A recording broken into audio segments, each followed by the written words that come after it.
Hello, my name is Emilie Bouhsira. I'm an associate professor in parasitology in France, in the National Veterinary School of Toulouse, southwest of France. And I'm also involved in the board of several associations in charge of parasitology.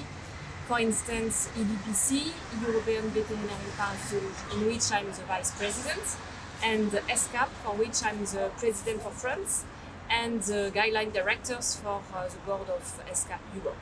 So we can talk about 2 or 3 vector-borne diseases. For instance, we can start with canine leishmaniasis.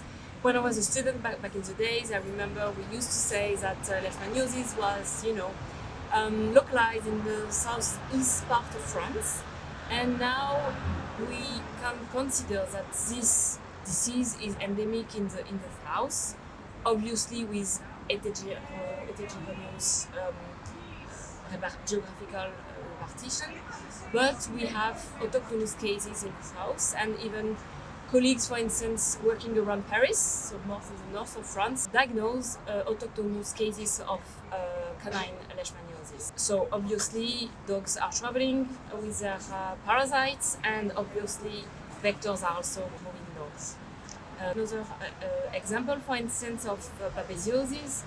Now I work closely with some practitioners around Toulouse in the southwest of France who do diagnosis of canine babesiosis during winter time, showing that ticks are still active during winter, at least in south part of France. I wanted to give the example of leishmaniasis. It's not that it can be 100% cured now, but we have more options to treat animals, especially in France, because until last year, miltefosine didn't have the market authorization for France, even though it was for Italy, Portugal and Spain.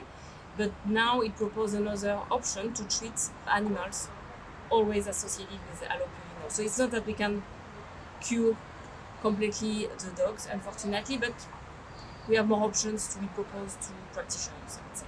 The protection against parasites, and the parasites, ectoparasites, is important for sure, because let's say parasite infections can impair the health of the animals, its welfare. Having digestive parasite, for instance, can impair the growth of an animal. Hematophagous parasites can cause anemia. If it's ectoparasites, it can transmit pathogens, so of course it's important to have a good prevention.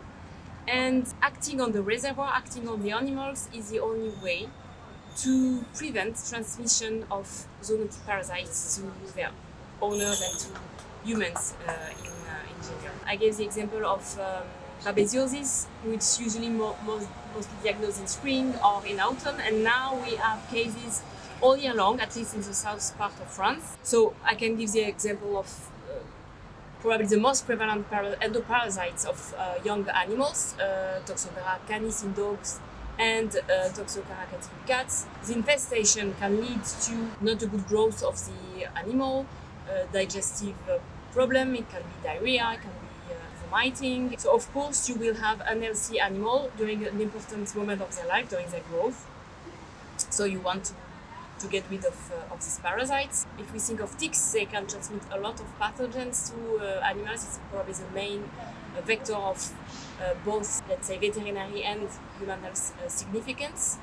We can think of mosquitoes, who are more and more prevalent and can transmit filariasis to cats and dogs. To give you another example of the global changes we are facing, now we have, with the extension of the distribution of the tiger mosquitoes, also known Aedes albopictus, we have cases of allergy in cats to mosquito bites, which I'm sure was not described 10 years ago.